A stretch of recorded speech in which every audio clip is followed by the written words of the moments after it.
And it is my pleasure to introduce an old friend of our department, and actually in some ways related to our department, Dr. Alec Gates. He is at the Rutgers Newark campus. He's a distinguished professor in Earth and Environmental Sciences. Alec started at SUNY Stony Brook, ran off, got a master's at Virginia Tech, as we know it. It has a longer name now, but or back then. Ran to the oil industry. I learned this morning, and was hired during a boom, but a few years later ran into a bust and went back to Virginia Tech and got his PhD as a structural geologist, and has largely been interested in tectonics and movement of Earth's plates throughout the years.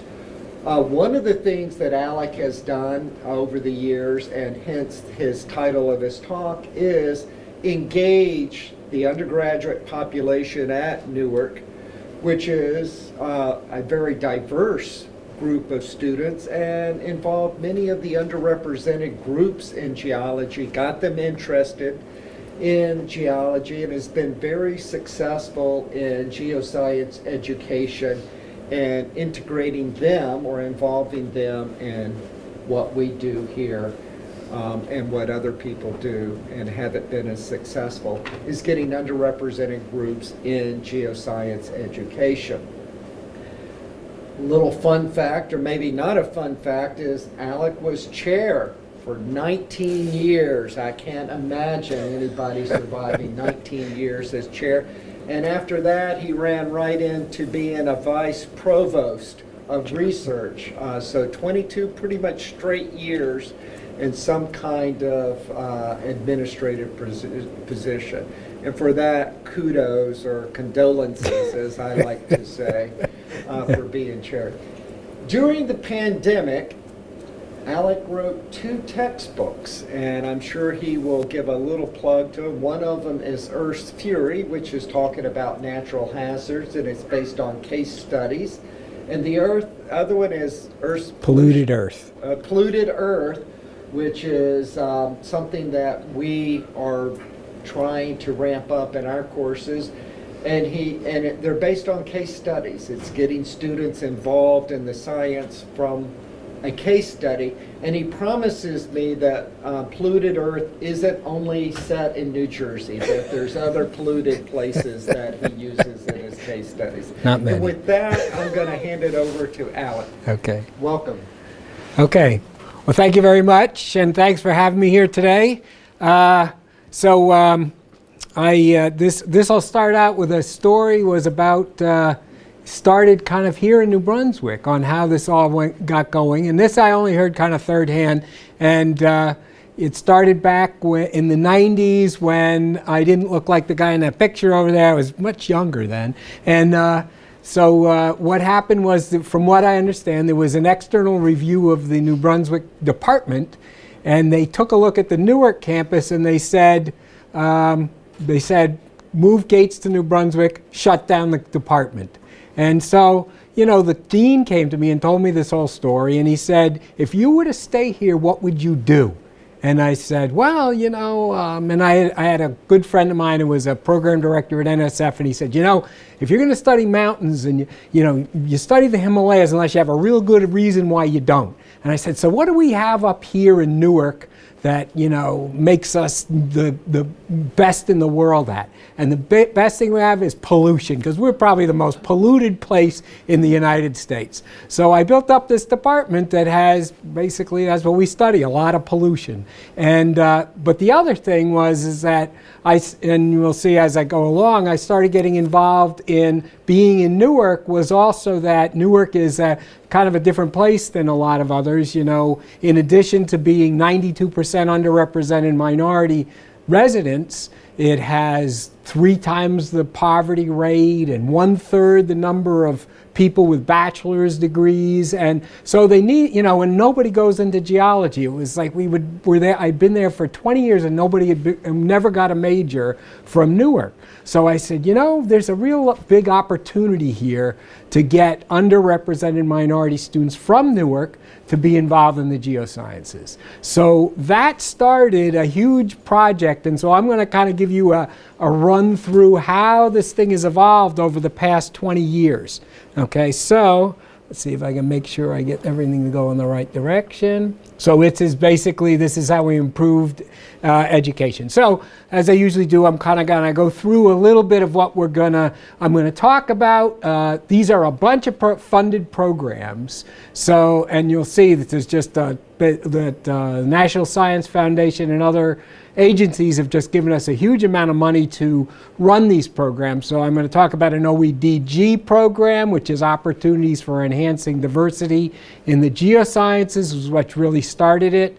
Lewis Stokes Alliance for Minority Participation, which actually you have runs down here as well. I've got 8 schools that I have involved in that right now, and I give tons of money to New Brunswick, so you guys should take advantage of it. And we have a Bridges to the Baccalaureate, which is done in the community colleges. So I have all those engaged to send me underrepresented minority students. We have an Intro to Geophysics called GNOMES. We have I started a research experience for undergraduate center that's now, I don't know, we're in probably about the 7th or 8th year. We have an IRIS, which is International Research Experience for Students. We have this Bridges to the Doctorate, which I had 12 underrepresented minority graduate students.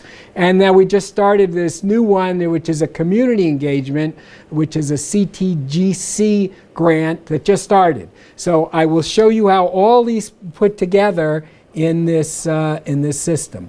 So the first thing I'm going to start off with is this OEDG, Opportunity for Enhancing Diversity in the Geosciences, and it was Highlands to Piedmont. And so if you're from New Jersey, the Highlands are the highest part and the Piedmont's the lowest part, so it's top to bottom Geoscience Scholars Program in Newark. Okay, and so what we had in that is I got involved with the whole community, with schools and institutions all over the place. And so you can see I've got all these hands-on exercises, which I'll show you in a minute. We had weekend after school opportunities with the Newark Museum, which I worked very close. They were part of the grant. We had a dinosaur day at the Newark Museum. We had professional development for teachers, a Summer Scholars Institute, which I started in 2007. It's actually still running. The city of Newark pays for it now, and advanced experiences for undergraduates. So let's see. All right, so I had all these ideas in my head on how to have hands-on things that would teach kids and get them excited about the geosciences. So here's a couple of pictures of one. I got a video in a minute that I'll show you. This oil game. One was about, the other one down at the bottom is about earthquakes. So you get liquefaction that knocks buildings over, and there's assaying, mining to see whether you can tell something is worth mining. And so there was an interest from the NJN at the time, and I'll show you the video. Rutgers geologist is rocking the Newark public schools with hands-on games and eye-opening views of careers in the earth sciences. The program is supported by a 5-year, $1.7 million National Science Foundation grant for enhancing diversity in geosciences. Science and technology correspondent Patrick Regan reports. See what you got? Oh, dry! The Oil Game is one of a series developed by Rutgers' Newark-based Department of Earth and Environmental Sciences. Here at Science Park High School, the class breaks into groups, each of which is now an oil company with $5 million to spend on exploration. Teams that spend their money drilling wells blindly learn the hard way. Oh no! Too dry holes! You guys are gonna go bankrupt! You guys should buy data! Teams that buy seismic profiles of underground structures guard their data carefully, study it closely, strategize excitedly.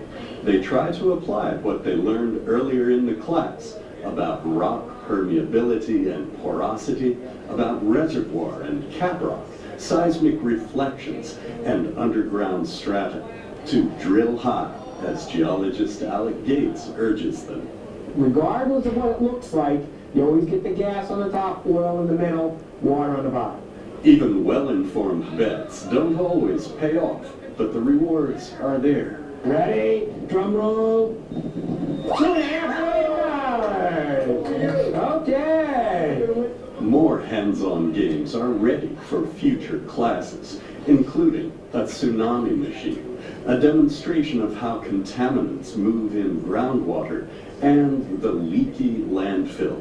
But what may be more important than the fun or even the science Gates brings to class is the insight he offers into careers related to mining metals and industrial materials, cleaning up the environment, and extracting oil, gas, coal, and uranium.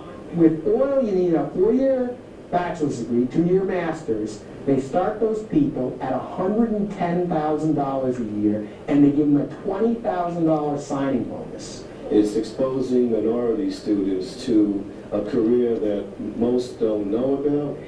Even myself, at my age, I wasn't aware of the opportunities that exist in this particular area. And all of a sudden they love it, and all of a sudden they're thinking about going into it as a career. Patrick Regan, NJM News, Newark. Okay.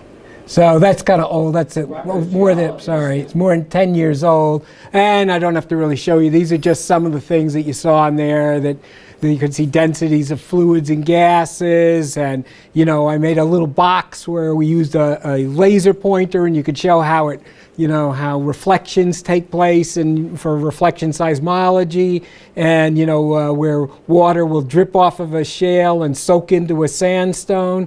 So that was some of the things. And here's the oil game itself, where you could see I charge them, to see the sides, so that they're all covered up. They have to pay to see each one of these sides. It costs them $1 million out of the $5 million to see one of the sides. And they have a little box that's a model of this, and they get a little card that goes on it. And then if you want to know what all the colors are, you have to buy a strat log. And so, all the stuff goes together. And then, as you can see, I run like a game show. And so we used to just disrupt whole halls, because they'd be screaming, they'd be dancing, and they'd be yelling at it, taunting each other. It was amazing. So anyway, I don't do it near as much as I used to.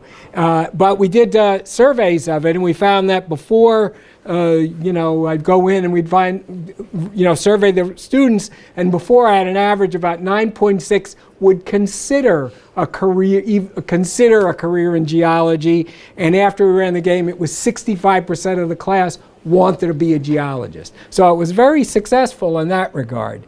I had other things too. We built a little stream table. This is kind of similar to one that everyone has, but this one it's got a little meander belt on it, and you can see the velocity differences, show you where you'll deposit and where you won't, like Hulstrom diagram. This block comes out so you can make an oxbow lake.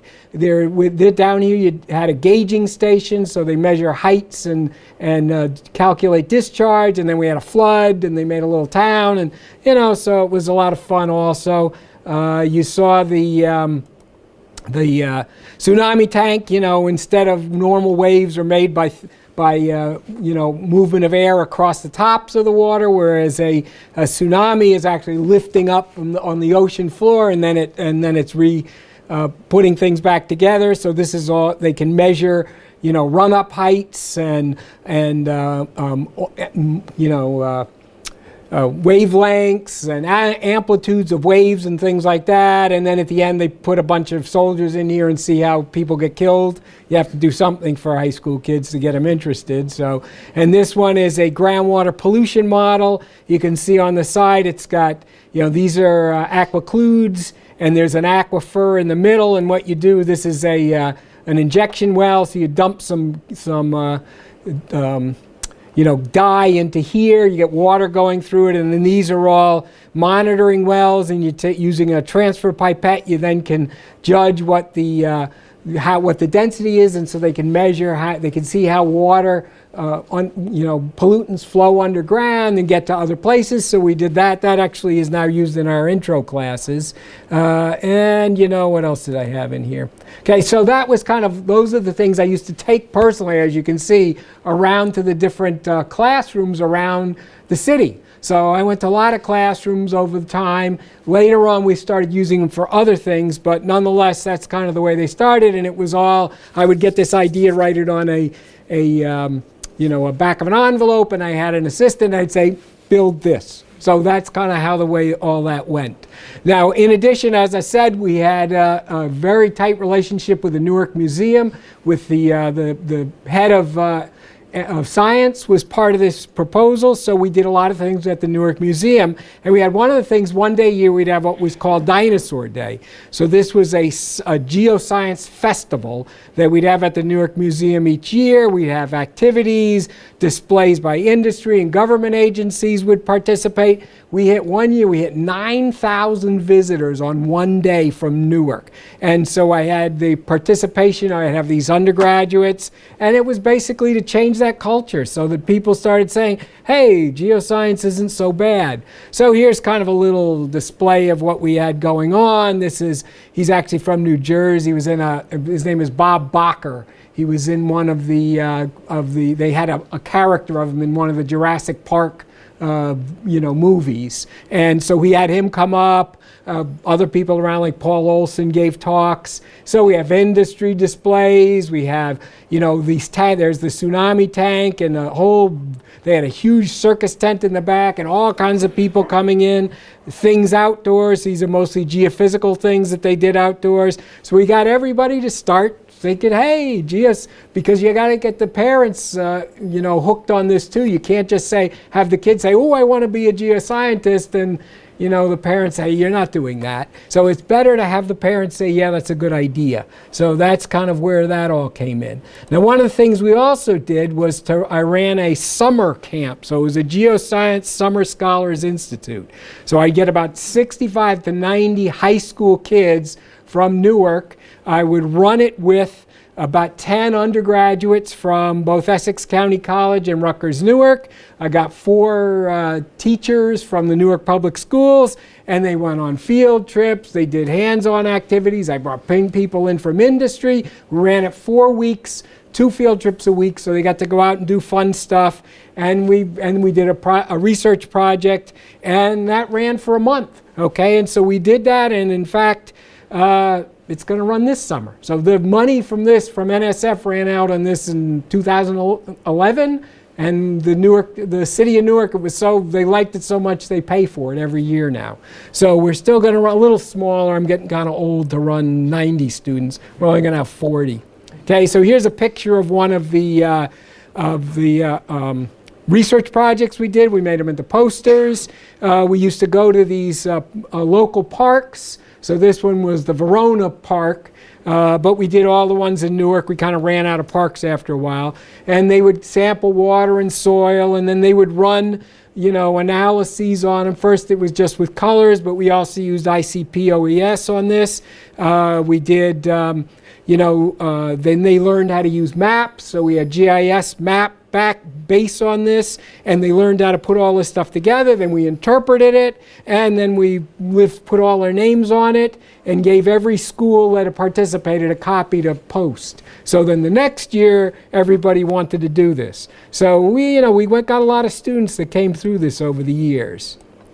All right, now next on since I'll basically, anytime anybody wants somebody to try something crazy, they come to me first. So this was the Glass Roots, which is a glass, art studio in Newark. And so they came and they said, we want to get involved in STEM.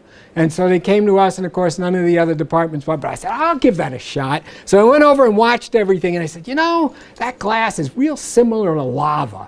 So I was going to make a volcano experience. And here you can see in this is where we have some molten glass. And this was tough for me because that stuff will burn right through you. And broken glass, because I didn't want to get near it. But I did it anyway. And so here you can see we're dumping molten glass into water, and if the water is hot, in the beginning you get phreatic explosions, so I could do that out of this. But if you look inside, what happens at the end, they look like great pillow lavas. So you can see they're rounded, they're cracked on the outside, and you can see them crack as they go in and bubble up. So it really looks like making a pillow lava. So we did that, and let's see.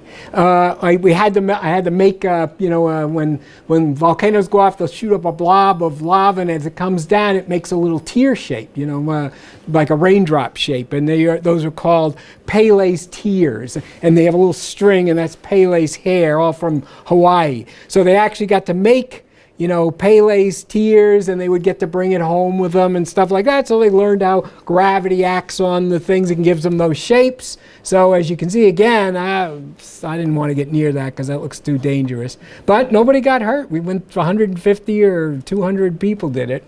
And then I had to make a little town out of paper houses, and then we dumped the liquid lava on there, and all the houses go up in flames. So they loved that. So you can see all of the faces on all these people standing around. We're really enjoying doing this stuff. And then after the lava, after the glass sits there, it actually makes what look like columnar joints. So here's the top of what one of those is, and you can see they really do have those hex and whatever shape tops. They look just like columnar joints. So I could kind of teach them a lot of what you see, and we got up in north at least, we have a lot of columnar joints in the basalts, and so you could really get them into it, and they learned a lot. They loved it. All of them want to go into geology. I don't know if they're in the programs yet. It's been a few years. So anyway, so all of this stuff would go in with this group with the camps, and so I had an evaluator, and they said, you have to make something for them after they're finished with the camp, because a lot of them still want to go on and do more. So here was one of the things I had them do afterwards. They went to find where all the bodies were buried in this 200-year-old African-American cemetery. To do it, they're using a high-tech tool, GPR, ground-penetrating radar, to pinpoint unmarked graves. This may be one that doesn't have a stone. Blank and broken slabs mark only a few grave sites at what was once called the Slave Cemetery at Upper Saddle River. Searching centuries back into history and learning science at the same time, 11 teams from Newark. They push the machine carefully over the hilltop graveyard. A Rutgers grad student supervises, and the GPR scans through layers of soil to reveal on screen what lies beneath. Suddenly, it displays a red line. That's good. I think you're right. Museum? It's a grave, and students plant a red flag, one of many. This project is designed to get more minorities involved in geology. But finding graves? I'm so proud of myself because I didn't know that there's somebody underground looking at someone's ancestor. An ancestor possibly dating back to 1780, owned by a farmer named Papa. By the time this community was settled, all of the slaves were African American. They had approximately 20 slaves. Why so many unmarked graves? And where did these tombstones go? Well, the locals say some were taken as souvenirs. Others possibly destroyed or thrown over the fence by vandals. Downslope from the cemetery, students searched for and found some discarded tombstones. They also learned an ancient glacier scraped this hill together. I love science, so it's an awesome experience. You put it out here and you put it in their hands, they look at it that way. They're much more evolved. They go crazy when you can show them how applied it is, that you can do things like this, or look for energy, or fix the environment. Or shed some light on a long buried secret. In Upper Saddle River, Brother Flanagan, the time. So as you can imagine, come on. So you can imagine we got a lot of media public, whenever they found out we were doing this, they like that one on the slave cemetery, they were standing in line waiting to interview the kids. I think we were on 4 TV shows, we were on 3 newspapers, everybody was excited about that. And a lot of them did become geology majors from those, but at least they saw how useful understanding this stuff was. So that was the big part of that. Now, as far as the what this did to the department, we used to run about 20 majors before I started this in 2007, and we popped up very quickly to, up in the 40s. I was the vice chancellor for those years in there, so it really didn't do so well. But as soon as I came out of vice chancellor, up it went, and we hit about 80 majors, starting from 20, and we were at that point about 60% underrepresented minority students. And the department now, COVID dropped us off a little, but we're probably about 75% underrepresented minority students at Rutgers Newark. So, I mean, it really made a difference. It wasn't even close. When you went back to where we were in the 20s, if we had 2 or 3 out of the 20, it was a lot. And now it's completely the other way around. So one of the big things I kind of came up, because you have to get this to be a little bit experimental and scientific, was to see why things work. And so one of the big things I kind of put together, and I've had a couple of papers on this stuff, and we're going to put another one together for the end of the year on what I call the visual pathway. So the big problem for the students to go into geology, especially from what I noticed, is that they would come in and, you get them in the department, and the whole rest of the department, there might have been one other, minority student at best, and they kind of had to be pioneers. They said, oh my gosh, there's nobody else in here that's another underrepresented minority student. Yeah, unless they're real bold, a lot of them would just drop out. They'd get scared. And so what I did was to have a system, especially with the summer program, where I would have these high school kids come in, and then I would hire students who were basically came from the same neighborhoods, the same ethnicity or race, and they would then tell their story about, hey, this is how I came in and how I did this, and this is why I like it. And then the lower student could say, I could do that too. And then they could envision themselves in the next step.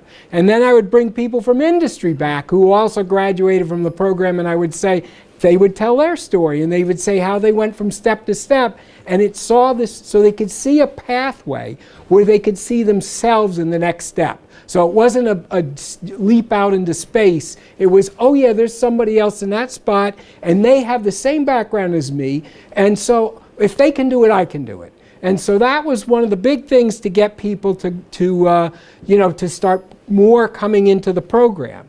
Now, the other thing I found, just purely by mistake as I went through this, was that actually the mentors, who were the people that they were looking up to, were even more impacted by it. And so I found out this is what's called a protege effect.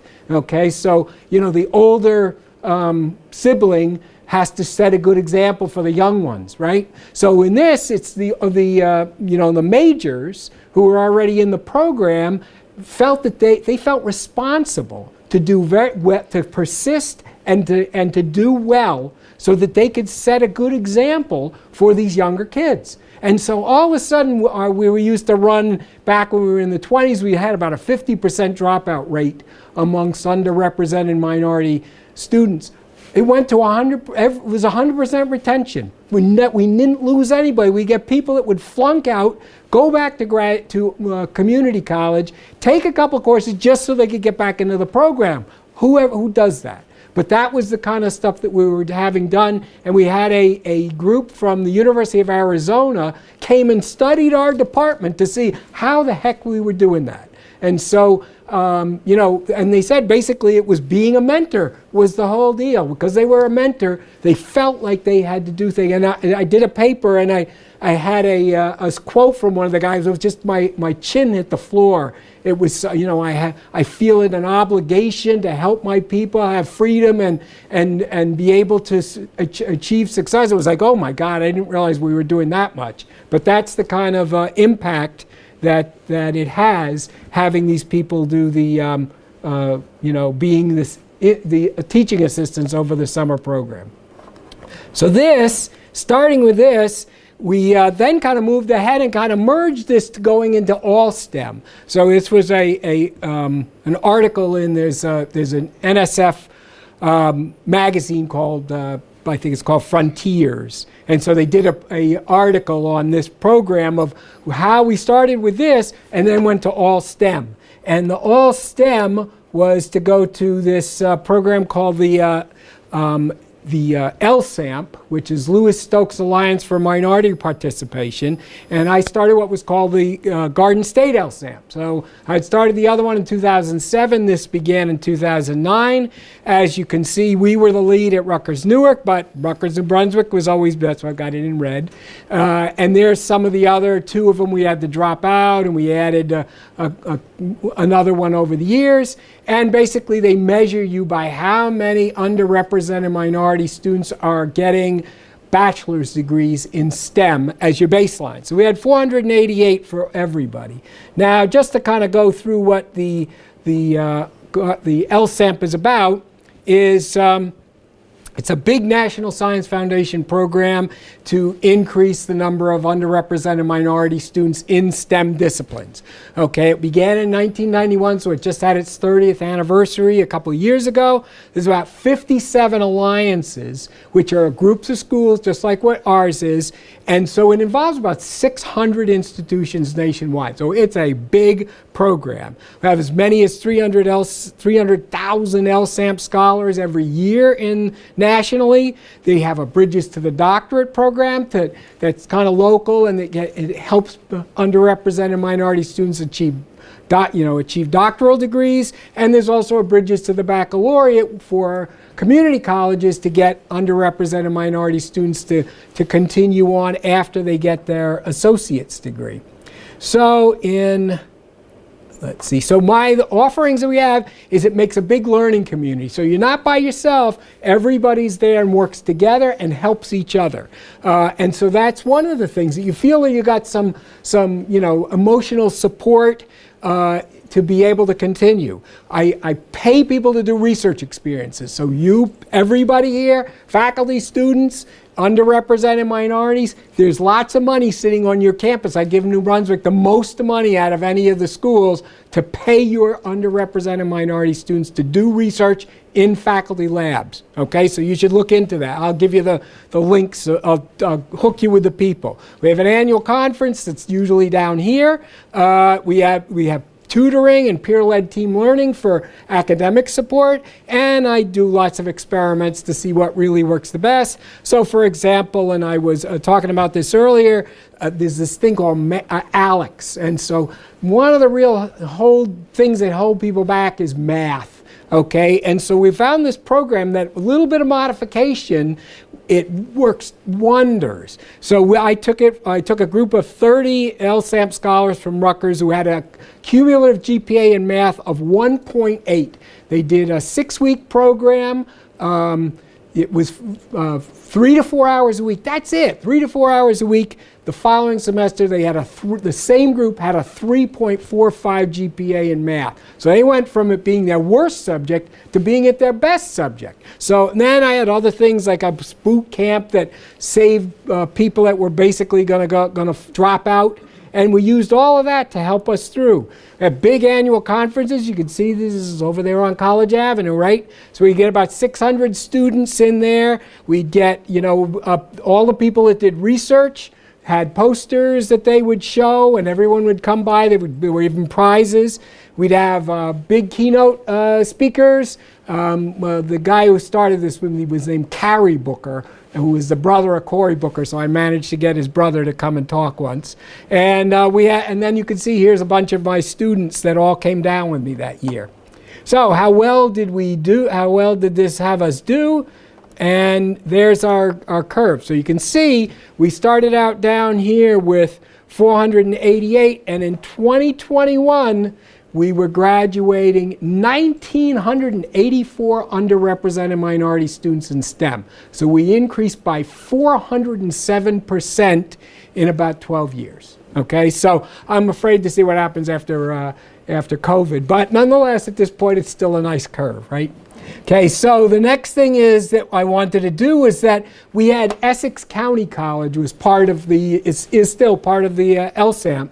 So I said, we tried things with them, they worked really well. So I got together a group of all the feeder community colleges, and we used to have, in the first group we did have Middlesex County, but they dropped out.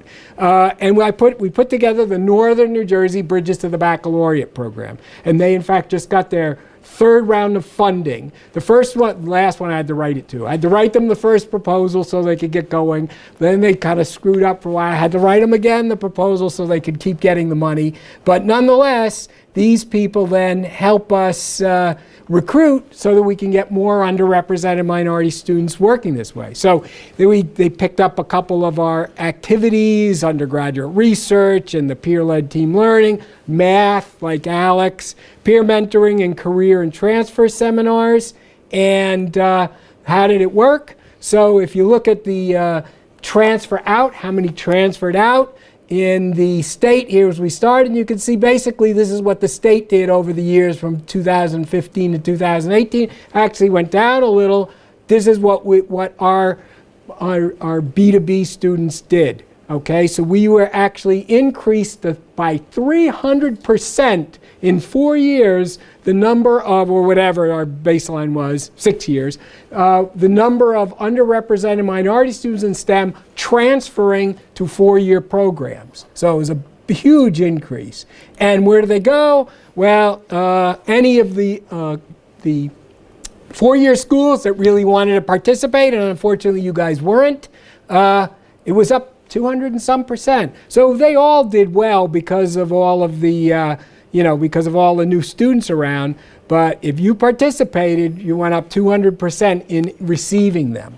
And in addition to that, we had the Bridges to the Doctorate program, which is where I recruited 12 former LSAMP undergraduates. I think there were people from here as well. We had 7 of them were from the original LSAMP, and 5 of them were in geology. Okay, so they are now in our departments, 5 underrepresented minority students. They received stipends of $32,000 plus their tuition was covered for the first 2 years, and then the department had to pick them up. Some of them got GRFPs to cover and also other scholarships. So they're all doing really well. The departments, as I said, have to commit.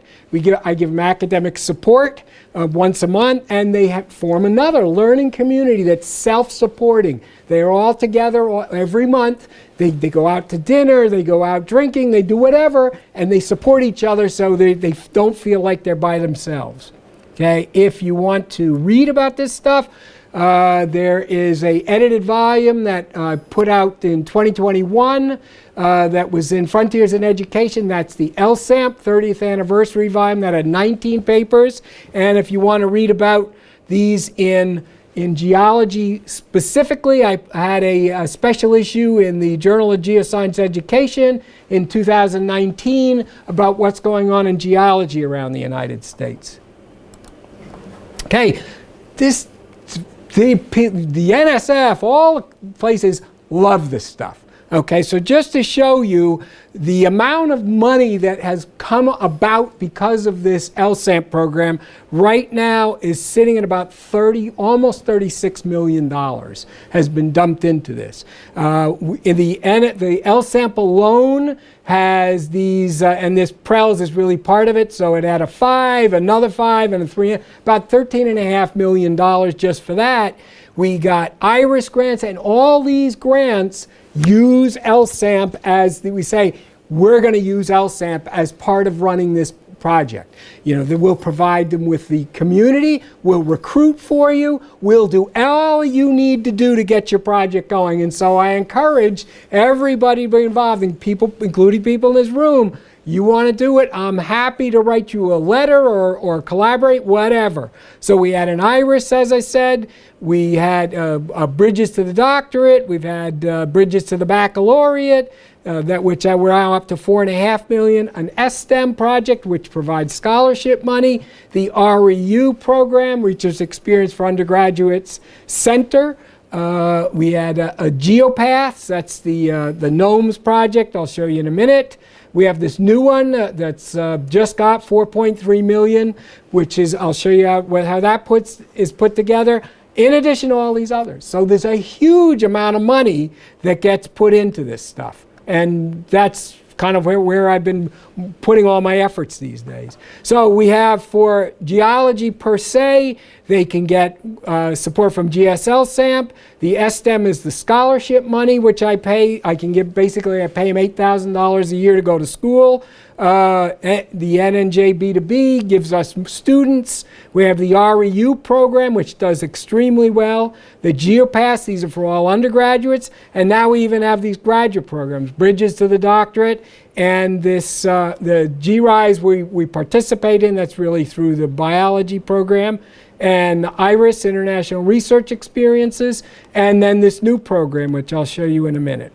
So the first one is the REU, the research for undergraduates. It's called Dynamic Urban Environmental Science and Sustainability. She changed the name. I gave it to another person. I don't have time for these things. So this one is, we got 12 REU fellows, 56 to 60% were from community colleges, and then 70% with underrepresented minorities. We get what I do is I put them together in groups so that the students who are advanced and from four-year schools mentor those community college students. And the community college students just advance like nobody's business. They're just as good as the four-year school, and they are ready to go to a four-year program, and just as good, if not better, than the people who are already there. And so again, I got the protege effect. I had 6 underrepresented minority female students from Rutgers, Newark, who were doing this, and in the first 3 years, all went to graduate school. In fact, one of them just defended 2 days ago with a PhD. Here's a picture of the group that we take on field trips and things. And there's the reason I put this up is because maybe you guys recognize that's Joyce Franco, who I tried to come to Rutgers, Newark, but she came to Rutgers, New Brunswick. Okay, the next one is this GNOMES project, which is using what's called a critical zone that Penn State runs out in western Pennsylvania, and learning how to use geophysical tools to figure out what's going on underground. So these are students who have no background whatsoever in geology. They go out, it's in person for 2 weeks. They do geophysical exploration. They work in teams, again, advanced students with less advanced students, and they can learn how to use some of these impressive tools to see what's underground. And so here is some of the program activities. They do, learn how to use real high-end surveying, ground penetrating radar, seismic refraction, electrical resistivity tomography. They do this all in the area for 2 weeks in person, everything paid for, and it gets them then to think about going to a four-year program in this. The IRIS one is water development in the Peruvian highlands. We have 2 graduate students and 2 undergraduates, so there's 4 students, all LSAMP students. And so they go to Peru to look at, because the glaciers are all melting, so groundwater is becoming an issue. Okay, the new one is the CTGC program, where we're going to actually change the whole culture in that graduate students can then learn how to become involved with the communities to help solve community problems. So it gives you feedback to the graduate student to understand what they're doing has more meaning than just what's going on in the lab or in the field. It helps a community, a group. And the group then benefits from that, and you get a better interaction between them. So we want to make graduate students now able to understand that interaction as they go on. So we're basically changing the whole program with that. Now, the one thing that was missing, and this is a shameless plug, shameless. Okay, so one thing that was missing is that all of these classes, when it comes to diversity and inclusion, we in geology, we cover the mafic and intermediate rocks as well as the felsic, and we don't discriminate when we talk about trilobites. All trilobites get talked about, but the reality is that doesn't really cover much in the way of diversity and inclusion, so that students can actually relate this stuff to what's going on in an everyday world.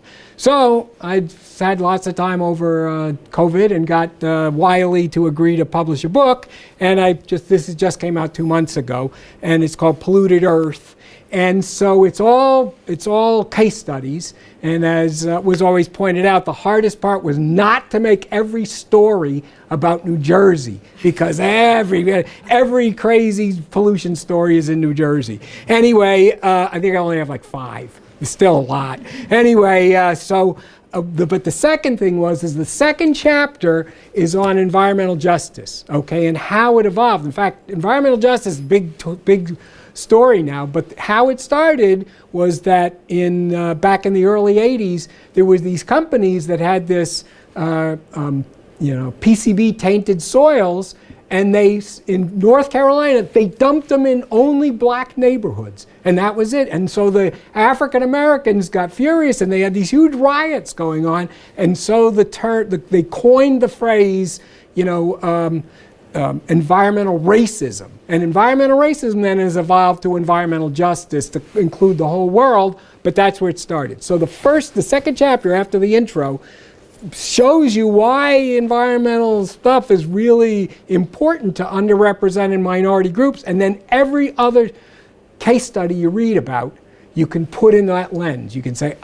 was this because the group didn't have the power to do that? They didn't have, they were going after just, that racial group, or was it because they were poor, or what was the reason why they got more impacted by that environmental stuff than somebody else? And that pretty much, there's a few things that aren't related to that, but when it comes to dumping waste, they dump it where they can get away with it. And so, therefore, the whole book now, I put this together, so now I can teach a course where they can say, now I'm going to help my community, or why this relates to me. That's what I'm going to start to do next. And of course, you guys are going to adopt it down here, I'm sure.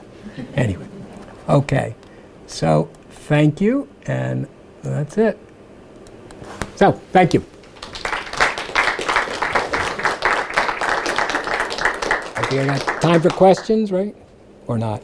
Time for questions. Okay, all right. I tried to end early enough. I'm online, I'll Okay. monitor online. Lev, and then Kathleen. Thank you for your talk, I really appreciate it. You talked about the academic support that you provide to the doctoral students over in New York. Can you talk a little bit more about that? Like, what specifically do you provide? Sure.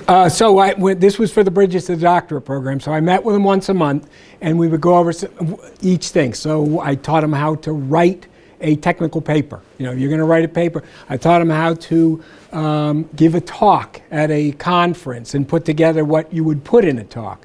I talked to them about careers and what it meant to go, what steps you needed to take to get to different careers. We had one on how I've served on the panel for the GRFP 5 times, so I pretty much know what it takes to get a GRFP. So I gave him a course on how to write a GRFP. As you can see, I've gotten a number of grants in my day, so I had a one on how to write grant proposals. So those were kind of the support they mostly had. And then, I met with them individually in case they had, specific things to themselves. And then I would help them kind of resolve that with professors or deans. Kathleen? Yes. I'm going to meet with you later so we can have a conversation. This is fantastic. Thanks. And mostly this is just a question of logistics. How, as a full-time faculty, do you manage to do something of this scale, longevity, while maintaining that, when you see applications for faculty positions, a rigorous research program, it's incredibly challenging. Yeah, it was basically, how on earth did you do this with all that other stuff you have to do? So, and I'm not real sure. It's a lot of work. Let's put it that way. It winds up taking a lot of work. As I said, I started out, publishing my 3-4 papers a year in science stuff. And after being, having to be chair for so many years, I didn't have time, but I did have time for this. So I would, you know, you have to work a lot at getting a lot of other people involved. So it is, you know, it's a labor of love because you don't get any money out of it. So, and really, and you know, not to bring up a sore point, but really universities don't give you what they could for, you know, for the amount of work you put into these. So it is a lot of work. Universities are moving in this direction, so in the future this will be more, you know, everybody's beginning to understand that you're going to have to put that this is real stuff. But for me, when it started out, it was a heck of a lot of work. And you know, as you saw, I went to these schools myself and driving through Newark and trying to find a parking and then walking into a high school with a bunch of stuff in tow. It took a lot of time. So yeah, I'm only 35, so anyway. Yes, go. Aldiar, thanks for the great talk. Thinking in the light of climate change and energy transition, artificial intelligence, how do you promote geoscience now? Well, yeah, I mean, obviously that's a good question. Geoscience is obviously hurting, you know, and it needs to kind of come into the modern age now. So all those things you say, geoscience has to take hold and adapt, and that's the big thing that really is slowing us down now. So, you know, obviously in New Jersey, since we're the most polluted state, there's a ton of jobs. So the first thing is, you know, especially when it comes to underrepresented minority students who live in, you know, basically 3 times the poverty rate of the state. If I can show them that they can get a job, and you know, one of the things I do is I maintain connections to all the companies as well. I was an industry guy to start out with. And so then they can all see that there's jobs involved in this. You know, the other thing that's big in this is it helps their community, right? So, you know, a lot of the communities are in these poor sections, just like I said with environmental racism, you know, are worse affected by pollution than other people. And so to understand that if they go into this area, they're going to be not only earning themselves a good, you know, career and having and you know, it being rewarding, they're going to be helping a lot of people, maybe their friends, maybe their community, maybe their family, you know, are going to benefit because those areas are going to get cleaned up. So whether it comes from climate change, as you say, was the other thing, because after all, climate change is going to do the same thing. It's going to start impacting people worse and worse, and who's it going to hurt worse? It's going to hurt the people who don't have any money or are, you know, politically underrepresented. Those are the ones that are going to get hurt. So to put it in those aspects, that's what gets people all excited about doing this. Yeah. I was wondering, have you done like an exit survey from the people who like graduated through the program like 5 years after that, and like assess their job satisfaction and if they would go back through the program again? Informally. You know, obviously that these longitudinal studies are all needed, and I try to do it, especially if I have money to do it, then I will definitely do it. But as far as, you know, I keep in contact with all of my students. I recruited all of the students that came to the department. I was the advisor. You know, they all know me. They come back to me and they tell me what they're doing. So do I know that all of them have jobs and they still have jobs? Absolutely. So they are all working in the field. I talk to them on a regular basis. There's nobody that says, oh my gosh, I wish I had done something else. There are a few people that'll shift gears and go into something different, just because it's not for them. But the vast majority stick with, you know, being in the environmental field or working for the New Jersey, you know, the DEP of New Jersey, or maybe they worked for, you know, go into federal government jobs, or maybe a lot of them went on and got PhDs and things, and they're still with it. So I haven't heard anybody come back and say, and you know, and threaten me, say, "Oh my God, why did you get me involved in this horrible stuff?" Yet, but someday that'll probably happen. That's great to hear. Yes. Go ahead. Yeah, thanks. So you've done this huge range of different strategies for improving representations, and you mentioned taking this experimental approach. Right. So I would be interested to hear more about that. even if just sort of informally you have a sense, both of the strategies that in your opinion didn't work as well, like across this wide range, what seems most effective? What has the highest return? I guess it matters what the goal is. Yeah, I mean, it does matter what the goal is, but we tried all kinds of things. You know, we have a big neuroscience center at Rutgers Newark, and you know, I think it's I'm not sure if it's the biggest one for the Rutgers system, but it's pretty highly regarded. So we had a person in there that was, they were specialized on this stuff called fast for word, which is supposedly they play these video games and it makes it so that you can think faster. And they used them on public schools, like the Dallas public schools, and the whole school district, all their grades went up and everything else. I said, I wonder if that'll work here. So we ran a big, with 40 or 50 students, and we had them all do this fast for word, and they showed that, look, their speeds and stuff like that went up, and all their grades went down. I said, we're not doing that anymore. So, you know, not everything works, but it was basically, you got to keep up on the field, and then you hear about something new and you say, I wonder if we do use that with my LSAMP students, how that would work. And so, you know, as I said, like the one I showed you with the visual pathway, you know, purely experimental. I said, well, you know, why is it that you don't want to go in? Well, you know, and they would tell me, you know, I feel like I'm the only one in here. You know, they suffer from, you know, what's it, imposter syndrome when they start going into it, when there's nobody else there like them, when there's and in addition, it's a fearful thing. I mean, you can imagine if you're going into a geology program and there's 100 majors and, you know, 99% of them are white, and you come in as non-white person, it kind of, you know, you have to be a pioneer. You have to say, I don't care that I'll just keep going. You know, we have a faculty member who's African American, and she went to Middlebury, and she said she was the only black person there.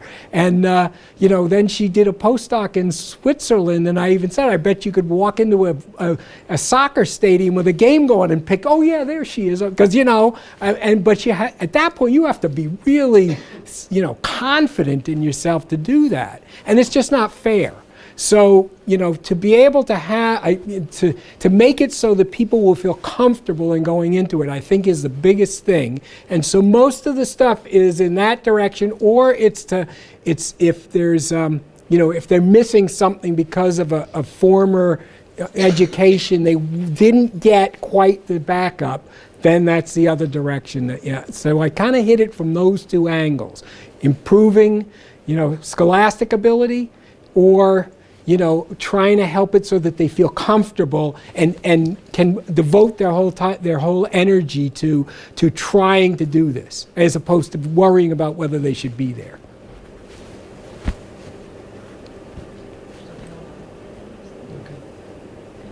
Okay. Any others? No? Well, thank you again, Alec. Okay.